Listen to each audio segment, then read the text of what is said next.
Ein Dokument auschecken und bearbeiten. Wollen Sie ein Dokument überarbeiten, welches in ProjectAssistant abgelegt ist? Wählen Sie in der Dokumentenübersicht das gewünschte Dokument aus. Mit Klick auf den blauen Titel erscheinen die Optionen. Wählen Sie Auschecken. Das Dokument wird vorbereitet und mit Klick auf die entsprechende Applikation und Link öffnen wird das Dokument geöffnet. Nun ist das Dokument für andere Benutzer gesperrt und Sie können die erforderlichen Anpassungen vornehmen. Möchte ein anderer Benutzer das Dokument ebenfalls bearbeiten, sieht er, bei wem es ausgecheckt ist.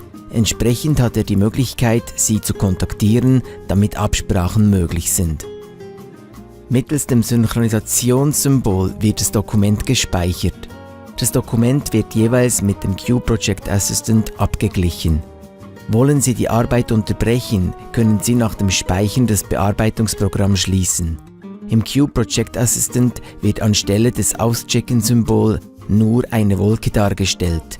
Das Dokument ist immer noch für Sie ausgecheckt. Mit Klick auf das Wolkensymbol wird nun wieder das Bearbeitungsprogramm geöffnet und Sie können Ihre Arbeit am Dokument wieder aufnehmen. Haben Sie alle nötigen Änderungen gemacht, ist es wichtig, das Dokument wieder einzuchecken. Nur so können andere Benutzer das Dokument ebenfalls weiter bearbeiten. Bei Bedarf können Sie im Bearbeitungsmodus des Dokuments weitere Informationen in der Beschreibung, dem Autor, dem Datum, Dossier etc. vornehmen. Schließen Sie diesen Schritt wie gewohnt mit Übernehmen ab. Tipp: In Ihrer persönlichen Projektübersicht sehen Sie auf einen Blick, ob und welche Dokumente durch Sie ausgecheckt sind. Mit einem Klick lassen sich die Dokumente in der Übersicht wieder einchecken.